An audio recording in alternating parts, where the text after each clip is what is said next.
Hey everyone, we are working to hit 1,000 subscribers and I need your help to get there.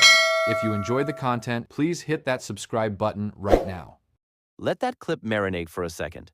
Did you catch that? Did you hear Ian Rappaport on national television? Calm as a man who has never once been wrong about a quarterback situation in his life? Say that Aaron Rodgers is likely to join the Pittsburgh Steelers this coming season? Bro, likely. Not maybe, not possibly, not we'll see what happens. Likely. That one word just ended months of the most chaotic, most exhausting, most emotionally draining quarterback soap opera in the NFL offseason, and I am here for every single second of it. What is up, everybody? It's your boy Dre. Welcome back to Dre Talk Sports, the only channel that gives you the news straight. No chaser, no corporate filter, no bothering to protect feelings. And today we are deep in the trenches of the Aaron Rodgers Pittsburgh Steelers situation, a saga that has somehow managed to be more dramatic than anything happening on actual television right now. Buckle up, because we are going all the way in. Let's rewind the clock and lay this whole thing out from the foundation. Because if you're just tuning into this story today, you have missed what may genuinely be the most unhinged, back and forth, will he won't he offseason quarterback drama since Brett Favre was retiring and unretiring every 6 months. And somehow, we all just accepted that as normal. Aaron Rodgers, four-time NFL MVP, Super Bowl champion, arguably the most talented pure passer to ever lace up cleats, spent his 2025 season with the Pittsburgh Steelers on a one-year deal worth $13.65 million. And what did the man do? He went out there and posted a 65.7 completion percentage, 3,322 passing yards, 24 touchdowns, against just 7 interceptions, and he did all of that with a broken wrist for a chunk of the season. He led Pittsburgh to a 10-6 record. He closed the regular season with a clutch Week 18 win over the Baltimore Ravens to get the Steelers into the postseason. The man showed out. And yet here we are, almost to the middle of May of 2026, and Pittsburgh fans were still sitting at home biting their nails wondering if this guy was coming back. Now here is where the story gets genuinely hilarious. After the season ended, longtime head coach Mike Tomlin decided to step down. Tomlin, according to multiple reports, was a key reason Rodgers chose Pittsburgh in the first place. So when Tomlin walks out the door, the natural question became, does Rodgers walk out right behind him? That uncertainty sent the entire fan base into full-blown existential crisis mode.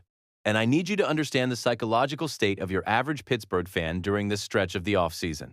These people were not okay. These were people checking their phones at 2 in the morning hoping for a Rodgers announcement.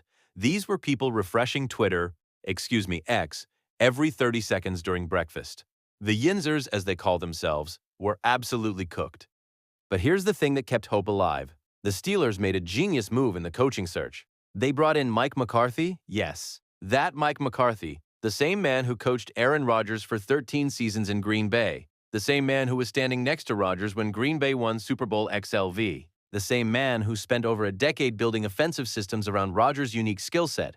And according to Sports Illustrated and multiple other outlets, McCarthy and Rodgers had been in contact every couple of days throughout this entire offseason. Every couple of days, these two old Green Bay Packers warhorses have been texting and calling like their college roommates planning a reunion trip. That detail alone told me everything I needed to know about where this was heading.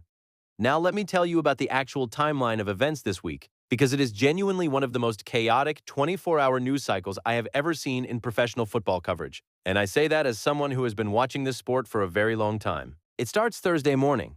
Doran Dickerson, former Pittsburgh Panther and NFL player, morning radio legend, currently holding it down over at 93.7 The Fan in Pittsburgh. Doran drops the bomb on his morning show. His source is telling him Aaron Rodgers is coming to Pittsburgh. He's visiting the Steelers, and the expectation is that he's signing. Boom. The internet goes insane. Pittsburgh fans wake up to this news and they lose their collective minds. But then, and this is the part that had everyone confused, longtime Steelers beat reporter Mark Kaboly comes out and pumps the brakes. Hard. Kaboly, who has been covering this franchise for years and knows where the bodies are buried in that organization, essentially says the Steelers have not been informed of this development. Quote, "The organization has no idea what you're talking about." Now you've got two credible Pittsburgh insiders telling completely different stories within hours of each other. Doran says he's coming. Kaboly says nobody told us. The internet is now fully at war with itself. Steelers fans are ping-ponging between euphoria and despair in real time, which, honestly, is just a normal Tuesday for this fan base at this point in the Rodgers saga. And then Ian Rappaport enters the chat. As reported by NFL Network, Rappaport came out and put a stake in the ground. According to Rappaport's sources, Rodgers was expected to visit Pittsburgh on Friday and through the weekend.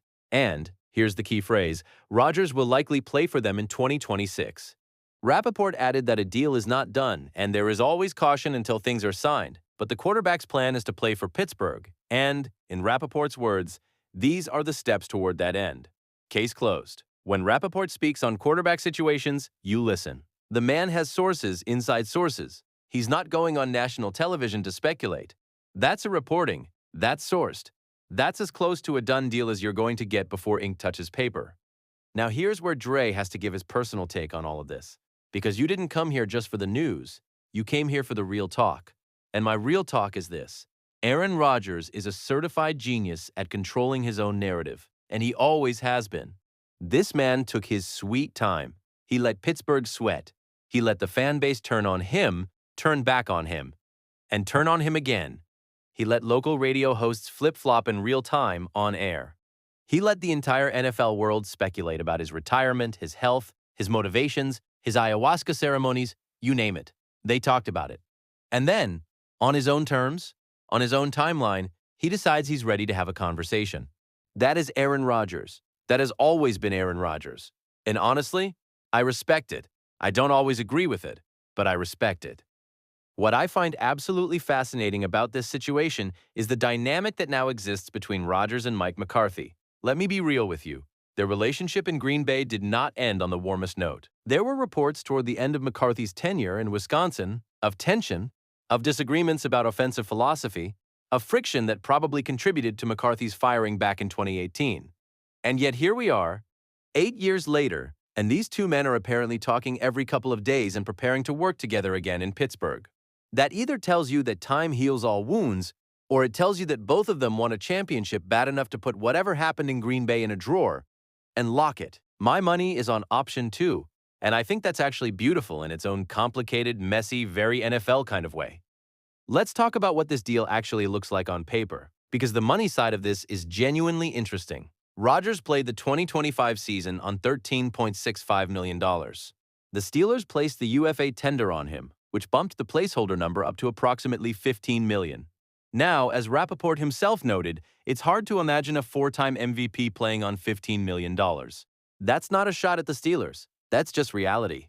The man has options even at 42 years old. So the real negotiation is going to be somewhere north of $15 million. And both sides know it.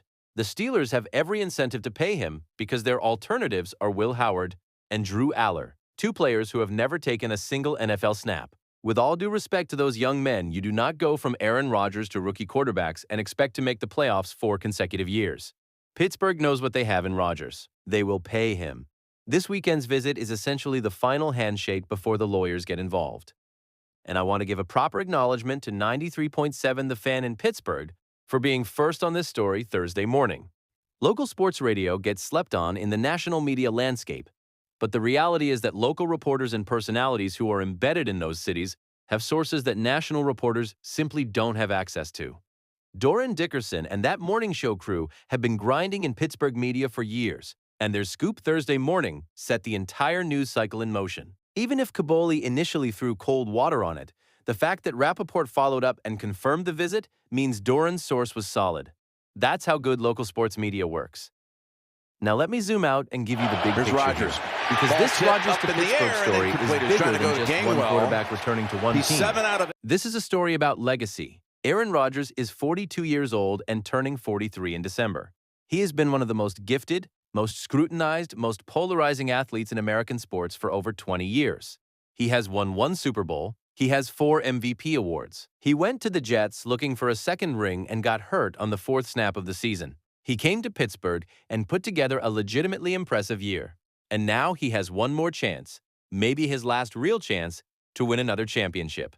That's the real stakes here. This isn't about a paycheck. This isn't about proving something to the media or the haters. This is about a man who knows his clock is ticking and has identified Pittsburgh as the best vehicle to get him where he wants to go before it's all over.